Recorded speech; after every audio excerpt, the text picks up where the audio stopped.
မင်္ဂလာပါဒီနေ့ကျွန်တော်တို့ဒီမှာเนาะလူထုခေါင်းဆောင်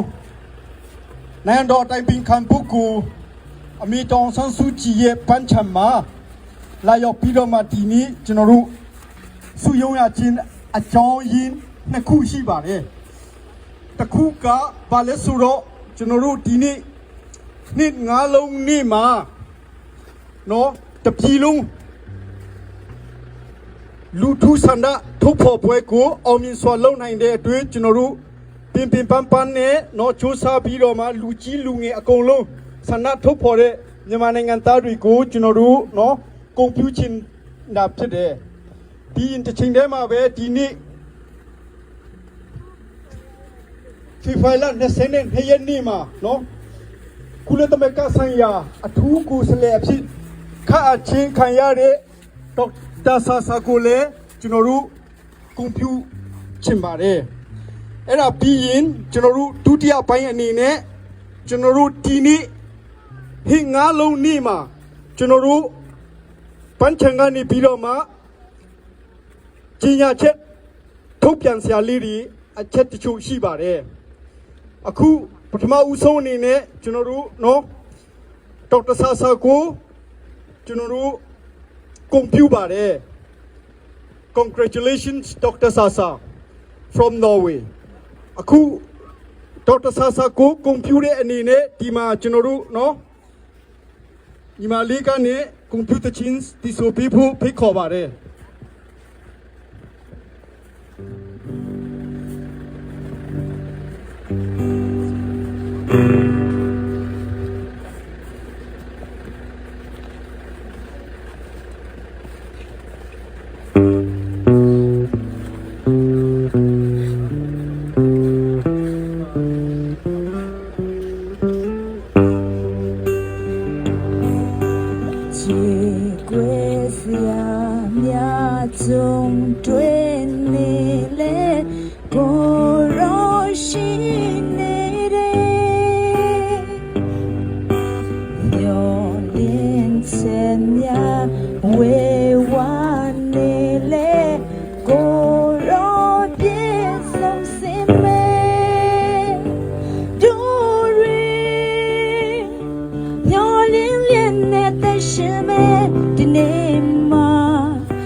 ကျေးဇူးများတင်တယ်တက်စကဒူဟာတက်စကတဲ့ရဟာစင်ဝင်တင်တရားနယ်ဆန်အခုကျွန်တော်တို့ဒုတိယပိုင်းနေနဲ့ Mr. slide ocean ဒီကနေကျွန်တော်တို့เนาะ message ပေးဖို့ဖြစ်ပါတယ်ဝါရှိကူ you're welcome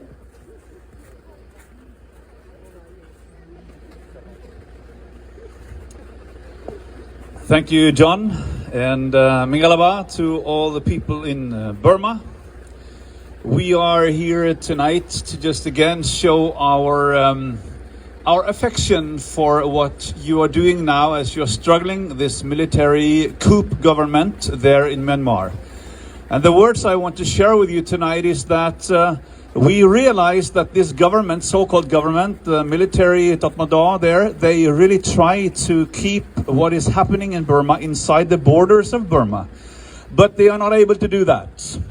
Because we are here far away in Europe, on the other side of the globe, but we read the news every day. Personally, I read the news every day in the huge international newspapers of what is happening in Myanmar these days. It is in the news in Reuters every day, in Al Jazeera every day, the top news in these huge international newspapers.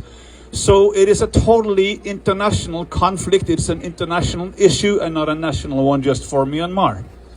And I want to encourage all the leaders of this world to really speak up. We have seen that is happening now from the US and from the European Union. Today they had their first meeting to discuss about the situation in Myanmar. And we just encourage you to keep the pressure up. President Biden and Secretary of State Blinken have been speaking clearly. So has also the United Nations General Secretary Antonio Guterres. And we just encourage you to speak up again for this situation, which is not only about Myanmar. It's actually a struggle for the entire Southeast Asia, because what happens in Myanmar will have a lot of effect also on the other countries there who are struggling to have true democracy, like your neighboring countries, Thailand, for example. So I also speak to the leaders of your big neighbors in the north and in the west. Speak to Xi Jinping, the president of China, that you will also take your responsibility and speak out about what is happening in your neighboring country in the south. You have a responsibility, President Xi Jinping, and we speak to you about that. We speak also to the president, or not the president, but the Prime Minister of India, Narendra Modi, this huge country, to speak up clearly about what is happening in your neighbor to the east. So that together with the people of Myanmar, we can see a change back to the Burma that we want to see, a country with freedom and democracy and hope and equality for all the people groups. This is what we are struggling for. You are not alone there. You are struggling actually not only for your own country and people, you, the people of Myanmar, but struggling for many more people around as well. So we encourage you, just continue peacefully, powerfully to show your force as the united people of Myanmar. Thank you. Mingalabar. Jesus timbare taskadua istemotions ya aku ကျွန်တော်တို့ဒီဒုတိယပိုင်းကိုသွားကြရအောင်အခုဒီမှာကျွန်တော်တို့မြန်မာနိုင်ငံမြေပုံမှာကျွန်တော်တို့ဒီမှာဟွာလေးတွေเนาะမီလေးတွေထွန်းထားပြီးတော့မှကျွန်တော်တို့ကြာဆုံးသွားတဲ့เนาะကျွန်တော်တို့ဒီမိုကရေစီတော်လှန်ရေးအတွက်เนาะကြာဆုံးသွားတဲ့အသက်ပေးသွားတဲ့ညီငယ်ညီမငယ်လေးတွေပြည်သူတွေအတွက်ကျွန်တော်တို့ဝန်내ချင်းထိန်မှန်နဲ့ကျွန်တော်တို့ပန်းစီလေးတွေချဖို့အစီအစဉ်ဖြစ်ပါတယ်အခုဒီမှာပန်းချမဲ့လူတွေလေလာပြီးတော့မှပန်းစီလေးတွေဒီမှာချထားကြပြီလားโอเคဟိုမှာချထားလိုက်ကြပြီဆိုတော့အဲ့ဒီမှာကျွန်တော်တို့เนาะဒီထပ်ပြီးတော့မှဒီနေ့ငါးလုံးနေ့မှာเนาะအတနိုင်ဆုံးငင်းချမ်းစွာဆန္ဒပြတဲ့ပြည်သူတွေကိုเนาะတားဆီးမှုတွေရှိပေမဲ့လည်းเนาะထင်ထားသလောက်သွေးမြေမကြောက်အောင်ပြည်သူရဲတွေเนาะတမတော်တွေကနေเนาะပြည်သူဘက်ကိုပြောင်းဝเนาะမထိုးမချိန်ပဲနဲ့မဖြစ်မတတ်ပဲနဲ့เนาะကောင်းဆုံးဒီနေ့ဆန္ဒပြပွဲကိုအတိမပြုတဲ့အတွက်เนาะလက်နဲ့ကင်တွေကိုလည်းကျေးဇူးတင်စကားကျွန်တော်အနေနဲ့ပြောချင်တယ်ဒီနောက်ဒီလိုမျိုးဆက်ပြီးတော့မှငင်းချမ်းစွာဆန္ဒပြတဲ့သူတွေကိုလည်းဆက်ပြီးတော့မှเนาะ กากวยปีจาผู้ทรูเย่เนาะสันดาทุบปมุกูอากากวยปีจาผู้อติมาพิวจาผู้ที่กันเนี่ยจนเราไต่ต้นชิมมาเลยปีนအခုကျွန်တော်တို့ဒီမှာခရစ်တကန်နဲ့လာတဲ့ဆရာခေထန်းကိုကျွန်တော်တို့အချိန်အနည်းငယ်ပေးဖို့ဖြစ်ပါတယ်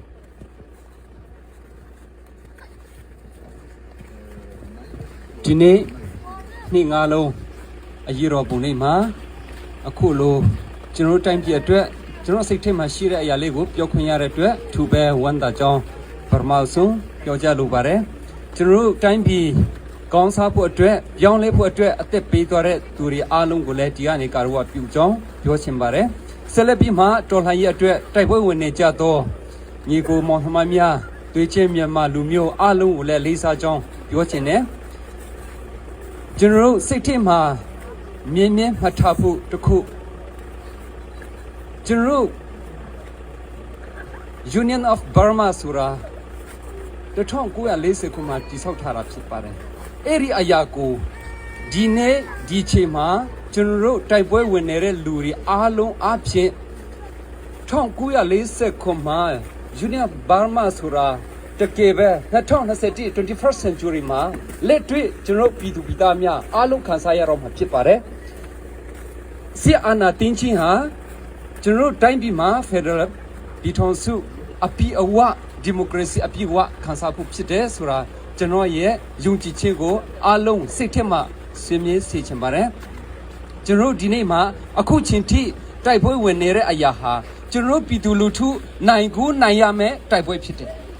ရှုံးမဲ့တိုက်ပွဲမဟုတ်ဘူးနိုင်ကိုနိုင်ရမယ်တိုက်ပွဲဖြစ်တယ်အဲ့ဒါကြောင့်အနေနဲ့ရရမှာနိုင်ငံခြားမှာတော်လကောင်းကျွန်တော်တို့တိုင်းပြည်မှာနေတဲ့သူတွေတော်လကောင်းအားလုံး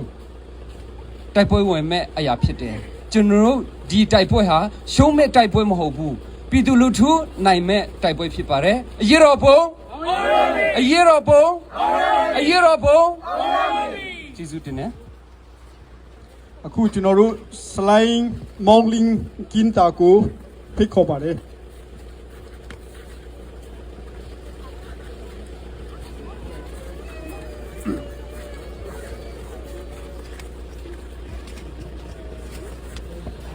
အားလုံး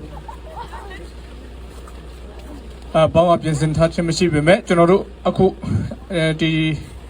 ဖင်ကားလုံးအရေးတော်ပုံနေ့မှာကျွန်တော်စိတ်ထဲမှာရှိတဲ့အရာကိုပြောပြခွင့်ရတဲ့အတွက်သူပဲဝန်တာပါတယ်ဒီကနေ့ပထမဦးဆုံးအနေနဲ့ကျွန်တော်တို့ဒီနေ့အထိဒီတိုက်ပွဲမှာပါဝင်ကြတဲ့အယောက်စီတိုင်းနဲ့အသက်ပေးသွားကြတဲ့သူအားလုံးကိုကျွန်တော်ဒီကနေဂုဏ်ပြုကြောင်းကျွန်တော်ပြောချင်တယ်ပြီးတော့မှကျွန်တော်တို့ရဲ့ညီငယ်ညီမငယ်တွေတနတ်နဲ့ချိန်ထားတဲ့ဖက်ကိုကျွန်တော်တို့ဒီတနတ်ကြီးပြောင်းဝကိုမျက်နှာမူပြီးတော့မှရဲရဲဝံ့ဝံ့နဲ့သူတို့ရဲ့တတိသူတို့ရဲ့အနာဂတ်ကိုတည်ဆောက်ဖို့အတွက်သူတို့ကိုယ်တိုင်လမ်းပေါ်ထွက်ပြီးတော့မှအခုလိုမျိုးဆန္ဒထုတ်ဖော်ကြတယ်ဒါဟာသူတို့အတွက်ထဲမဟုတ်ဘူးကျွန်တော်တို့တနိုင်ငံလုံးနောက်ဆုံးသူတို့ဒီတိုက်ပွဲဟာကျွန်တော်တို့